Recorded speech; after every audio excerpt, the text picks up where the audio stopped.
Satnam, lower back. So many of you have problems with your lower back. Sciatic pain, degenerative disc disease, soreness in general, associated hip, knee, ankle, even shoulder and elbow problems can be associated with what's going on in the pelvis. If our pelvis does not, here's what, when we walk, our pelvis goes up and down and it goes front and back. It's very similar to like a kayak. If anyone's ever done any kayaking, which I'm sure a lot of us have, it's very similar to that. That's kind of how your pelvis kind of moves. And if you were to see it from above it, it almost look like you're tracing a figure eight. That's pretty much how our pelvis works. So front, back, up, down, but all this nice coordinated movement. So a lot of times that's not the case. I watch people walking off the train when I go into Boston, and oh my Lord have mercy. The amount of people that walk with, one arm's not swinging at all, they're walking up and down, it's just such a mess. And I look at these people and I just know what's going on internally, muscular-wise, and what it's doing to the joints. In the neck and the shoulder exercise that I just showed you, I talked a little bit about gravity. Well, here's where it's more important, right? Because our neck and shoulders, we have discomfort in those from our posture, but understand that most of your posture comes from your pelvis. Understand that, listen, this is what Pilates talks about when he starts to talk about having a neutral core. Anything that to do, we talk about core strength, right? We need core strength. Well, core strength really should be just balanced strength. How about that? How about balanced strength? Most of us, our pelvises are in what I call an anterior tilt, right? So if I were to stand up or kneel up, just so you can see me, most of us, what we end up doing is we have this like sway. I don't know if you can see it with my shirt, where we sway, where we have this sway in our lower back. And what that does is that creates a position for us that makes our quadriceps in a tug of war with our hamstrings. So our hamstrings become longer, which they don't want, and our quadriceps become shorter, which they don't want. So they got this tug of war going on all day long, right? And they don't want that. These end up for prolonged periods of time staying short. That's a problem. Most people say, yeah, but my hamstrings, oh my gosh, my hamstrings are so sore, they're so tight. Well, what's happening from a reflex point of view is they're pulling back. They know they're longer than they should be, and they don't want to be. So they're sending stimulus all the time to say, hey, it's time to shorten up. So what do?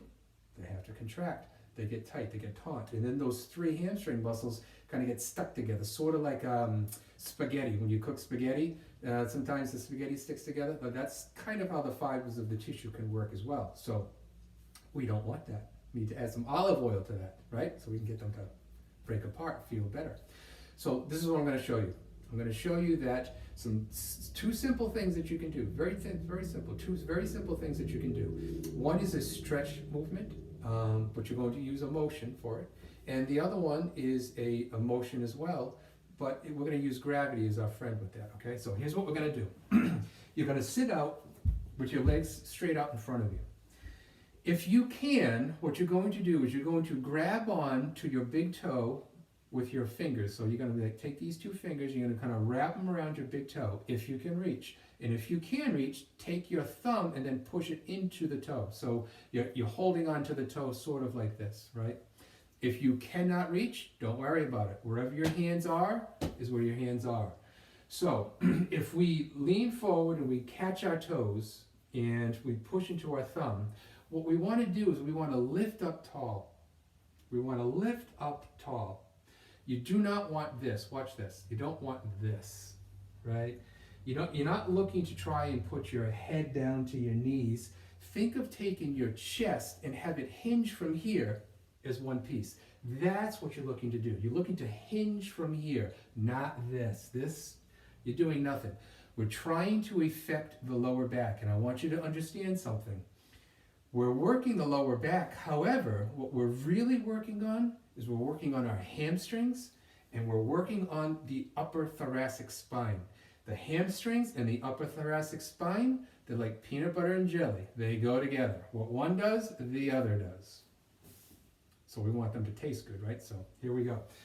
What we're going to do is we're going to breathe in and out through our nose.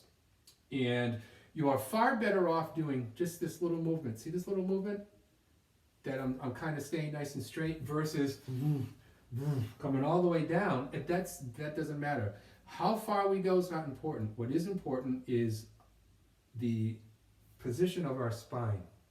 As you do this, what I want you to focus on is I want you to focus on the soft part of your knee, the back of your knee. The entire time, I want you to push that in to the floor. So if you do that right now, if you're sitting down on the floor, push the back of your knee into the floor, and you'll know that you just contracted your quadricep. But I don't want you to just tighten your quad. I want you to push the back of your knee down. It's important. Keeping your chest up and your chin drawn backwards. That's also important. We call that neck lock. Stay in this position, and you're going to breathe in. As you breathe out, you're going to come down just a tiny bit. Breathe out, breathe in. Breathe out, breathe in, breathe out, breathe in, breathe out, breathe in. Through the nose, ready? So watch this, goes like this.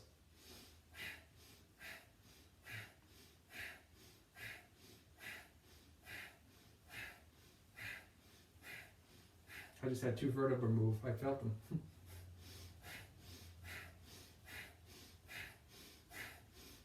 Okay, so that's the motion.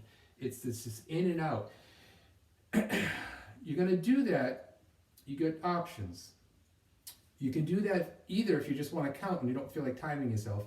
Do that for 108 times. So 1, 2, 3, 4, 5. Of course, you're counting silently because you're breathing, right? You're breathing. This is important, the breath. You got to follow the breath.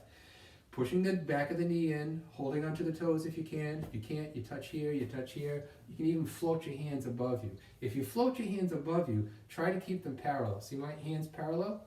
Don't do this. Don't let them come down. So this tends to keep your chest up. So if you can't reach your toes, at the very least, keep your arms parallel and not this. So not coming down. So that'll be helpful, okay? Second thing we're going to do, this is excellent. You should do this every single day. In fact, you should do this every day too. They call this the life nerve stretch. The yogis have a saying with this. They say that if your life nerve is not working well, neither is anything else in your life. That's why they call it the life nerve. And anybody who's ever had sciatic pain, even a hint of it, you know what I'm talking about. So that's the first thing you're going to do. Either 108 times or you can do it for 2 to 3 minutes. 3 minutes is preferable. 108, usually that pattern takes you about 2.5, 3 minutes depending on how fast you go, but you can count. So 108 times or 3 minutes. We're going to take 2 minutes off the table and say 108 or 3 minutes. Next thing you're going to do is you're going to lie down on your back. You're going to bring your arms so that they're parallel, parallel to one another and perpendicular to the floor. And you're going to do the same thing with your legs. So you're going to, once again, push your kneecap, the back of the soft part of your knee, that way.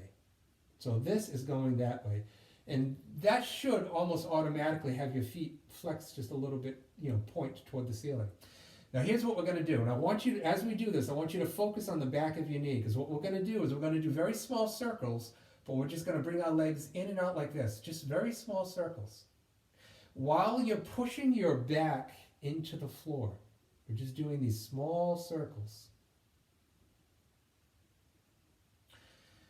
You're going to do 54 in one direction, and then you're going to stop, and you're going to do 54 in the other direction.